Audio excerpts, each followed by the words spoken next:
రాయచోటిలో కాంగ్రెస్ పనైపోయిందన్నారు చంద్రబాబు. నల్లారి కిరణ్ కుమార్ రెడ్డి చేతిలో వైసీపీ అభ్యర్థి చిత్తుగా ఓడిపోవడం ఖాయమన్నారు. శ్రీకాంత్ రెడ్డికి సరైన మొగుడు దొరికాడన్న చంద్రబాబు కడప జిల్లా ఎవరి ఇలాకా కాదన్నారు. ఈ నెల 13న ప్రజలంతా మార్పుకు నాంది పలకాలన్నారు చంద్రబాబు.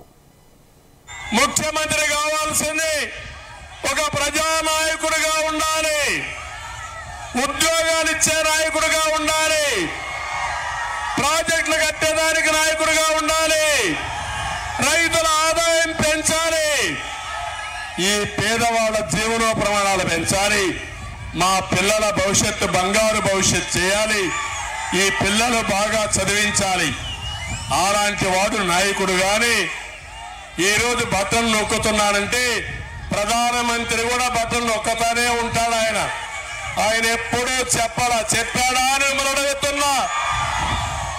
అది నాయకత్వం అంటే.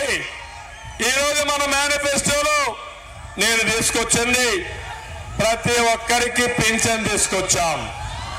మైనారిటీ సోదరులకి, బీసీ సోదరులకి 50 సంవత్సరాలకి పింఛన్ ఇచ్చే విధానానికి శ్రీకారం చుట్టాం. అంతేకాదు ఈరోజు ఒకటి హామీ ఇస్తున్నా, 200 రూపాయలు పింఛన్ చేసింది తెలుగుదేశం పార్టీ, అవునా కాదా? ఇప్పుడు 4,000 నుంచి 3,000 నుంచి 4,000 రూపాయలు చేస్తున్నాం. అది మన ప్రత్యేకత.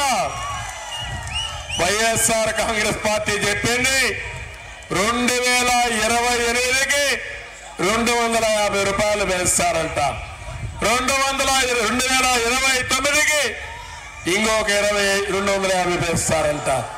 నేను అట్లా కాదు, 4,000